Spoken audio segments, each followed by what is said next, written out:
Assalamu alaikum, dear student. Today we are going to start a new subject which is zoo geography. आज के इस lecture में हम discuss करेंगे what is zoo geography and what are its major branches and what are the definition of that major branches. Basic lecture है, lecture को start करते हैं. zoo geography. It comprises of three words. The first one is zoo, second is geo, and third is graphy.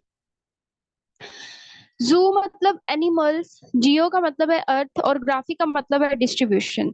यानी कि जो animals हैं वो अर्थ के डिफरेंट रीजन्स में डिस्ट्रीब्यूट हैं और उनके डिस्ट्रीब्यूशन के कॉजेस क्या क्या हैं, ये सब चीजें हम जू जियोग्राफी में डिस्कस करते हैं. ठीक है. सबसे पहले जू जियोग्राफी. जू geography is the branch of biology concern the distribution of animals.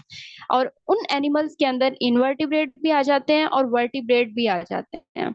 Dear student, vertebrate are those organisms that have vertebral column and invertebrate are those organisms that did not have any vertebral column. अब जो animal की distribution है वो vertebrate भी हो सकती है, invertebrate भी हो सकती है. It could be terrestrial as well aquatic over the world. ठीक है. टेरिस्ट्रियल मतलब that live on land and aquatic मतलब दैट लिव ऑन वाटर. ठीक है. तो एनिमल्स की डिस्ट्रीब्यूशन चाहे वो वर्टिब्रेट है, चाहे वो इनवर्टिब्रेट है, चाहे वो टेरिस्ट्रियल है, चाहे वो इक्वेटिक है, इन सब की डिस्ट्रीब्यूशन को हम कहते हैं जू geography. There are history of zoogeography. Who is the father of zoogeography? Actually, a scientist called Alfred Russel Wallace, the father of zoogeography, because इन्होंने एनिमल की डिस्ट्रीब्यूशन की थी on the basis of different characters and on the basis of different methods. And his method include molecular biology. Molecular biology मतलब ये कि उन्होंने इनके DNA की स्टडी की थी, डीएनए के अंदर नाइट्रोजनस बेसिस को स्टडी किया और उसकी बेस पे इन्होंने कहा कि जो ऑर्गेनिजम्स हैं वो डिफरेंट रीजन्स में डिस्ट्रीब्यूट हैं जेनेटिक्स की बेस पे, मॉर्फोलॉजी की बेस पे, फाइलोजेनेटिक, जियोग्राफिक इंफॉर्मेशन सिस्टम. ये सारी की सारी जो मेथड्स है वो इसके इंक्लूड थे और ये सारे मेथड एग्जैक्ट पोजीशन बताते हैं एवोल्यूशनरी इवेंट की with an defined region of study around the globe. Second is P.L. Sackletter. The scientists try to divide the world in zoogeographical regions. और हम जू जियोग्राफिकल रीजन्स को अगले लेक्चर में discuss करेंगे कि हाउ मेनी टाइप्स ऑफ जू geographical regions. Then Charles Darwin collected sufficient zoological material and observation by his famous voyage of the Beagle. जैसे इन्होंने साउथ अमेरिका में ट्रेवल किया एंड इन्होंने बहुत सारी फिंचेस को कलेक्ट किया और इन्होंने स्टडी किया कि बहुत सारे ऑर्गेनिज्म जो हैं वो एडॉप्टिव रेडिएशंस के जरिए अर्थ के डिफरेंट रीजन्स में डिस्ट्रीब्यूट हैं. इसका मतलब है कि उन्होंने जेनेटिक मटेरियल सेम था लेकिन खुद की अडॉप्टेशन के लिए इन्वायरमेंट के अंदर वो डिफरेंट इन्वायरमेंट में उन्होंने खुद को चेंज कर लिया. तो ये भी एक डिस्ट्रीब्यूशन है और इन्होंने सफिशिएंट डाटा कलेक्ट किया और इन्होंने थ्योरी ऑफ नेचुरल सिलेक्शन को पेश किया. देन चार्ल्स लेल, इन्होंने डिस्ट्रीब्यूशन की स्टडी किया एनिमल की डिस्ट्रीब्यूशन इस condition by past changes involving major land masses की बेस पे इन्होंने डिस्ट्रीब्यूशन को स्टडी किया. There are three major branches of zoogeography. The first one is applied zoogeography, second is casual zoogeography, and the third is descriptive zoogeography. Applied zoogeography में की कोई सब branch नहीं है, कैजुअल की 3 सब ब्रांचेस हैं और डिस्क्रिप्टिव की 4 मेजर ब्रांचेस हैं. इन सब ब्रांचेस को हम वन बाय वन डिस्कस करेंगे. डियर स्टूडेंट, अप्लाइड ज़ूजियोग्राफी मींस इस जू जियोग्राफी में जो डिस्ट्रीब्यूशन है it is based on biological control. Biological control same example के जैसे हम पेस्ट को कंट्रोल करते हैं, पेस्ट जैसे फॉर एग्जांपल वेस्प की पॉपुलेशन को हमने कंट्रोल करना है तो हम किसी और ऑर्गेनिक का अटैक उस पर करवाएंगे। एफिड का फॉर एग्जांपल, एफिड को हमने कंट्रोल करना है तो वेस्प का अटैक उस ट्री के ऊपर करवाएंगे, जिससे जो एफिड है वो कंट्रोल हो जाएंगे। तो एक लिविंग ऑर्गेनिज्म का कंट्रोल लिविंग से ही करने को हम बायोलॉजिकल कंट्रोल कहते हैं।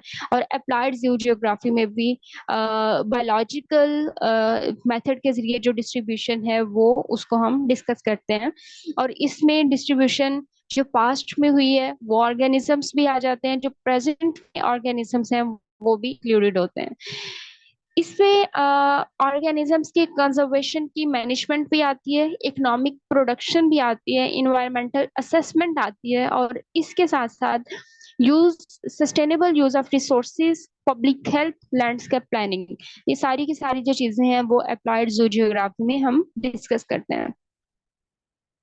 Second cause is casual zoogeography. As the name indicate that casual mean causes, what is the reason behind it.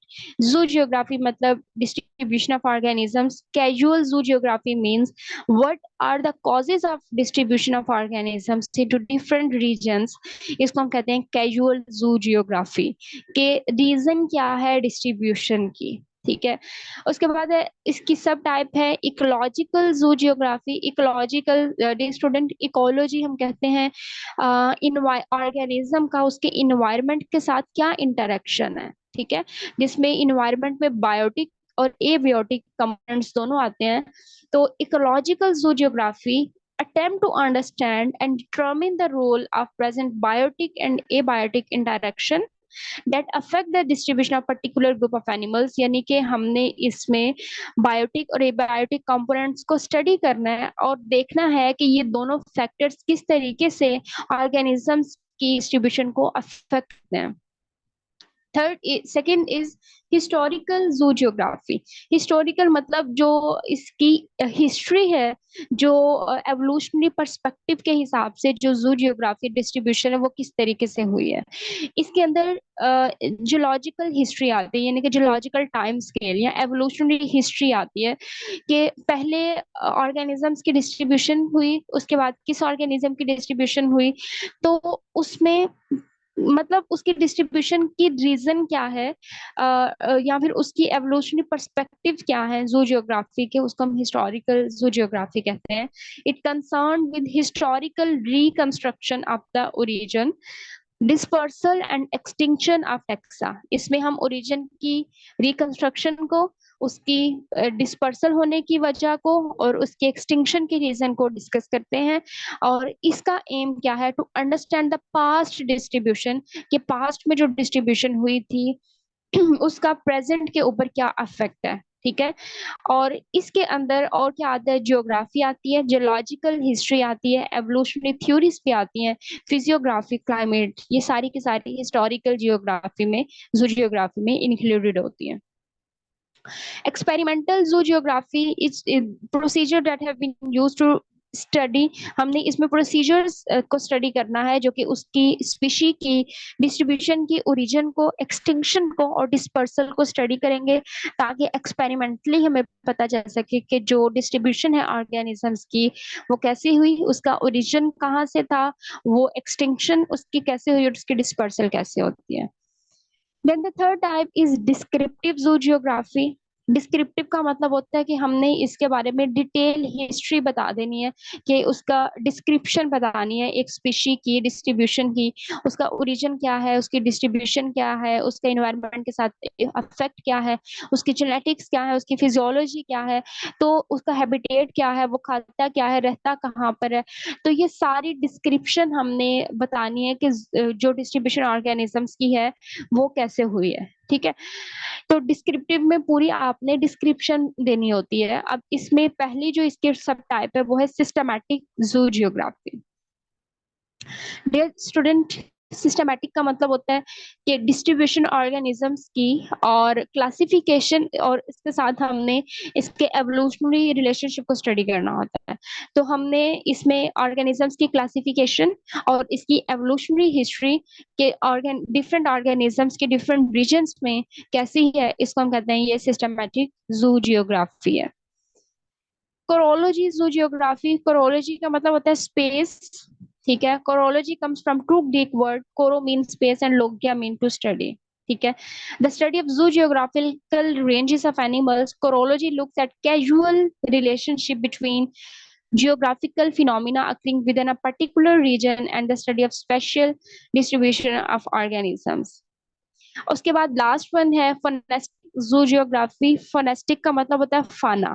फाना मतलब डिफरेंट एनिमल्स। तो हमने इसमें डिफरेंट एनिमल्स की डिस्ट्रीब्यूशन को स्टडी करना है, उसको हम फोनेस्टिक जू जियोग्राफी कहते हैं।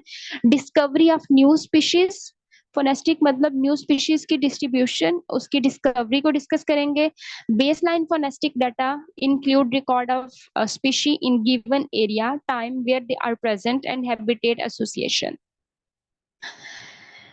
एक तो हम न्यू स्पीशीज की डिस्कवरी को, इसकी डिस्ट्रीब्यूशन को स्टडी करेंगे। दूसरा हमने बेसलाइन फोनेस्टिक में स्टडी करना होता है कि एक जो स्पीशी है एक वक्त में जहां पर प्रेजेंट है उसकी हैबिटेट के साथ क्या एसोसिएशन है, और ये डाटा बहुत ज्यादा इंपॉर्टेंट होता है to for identify the area that have bore unique assemblage and monitoring changes in ecosystem over time. ये सारी के सारी जू जियोग्राफी और उसके ब्रांचेस थी। आई होप आपका आज का लेक्चर आपके लिए हेल्पफुल रहा होगा। अगर आपको आज की वीडियो पसंद आई है तो प्लीज वीडियो को लाइक करें, शेयर करें, सब्सक्राइब करें। Stay connected for more lectures. अपना ख्याल रखिएगा। अल्लाह हाफिज।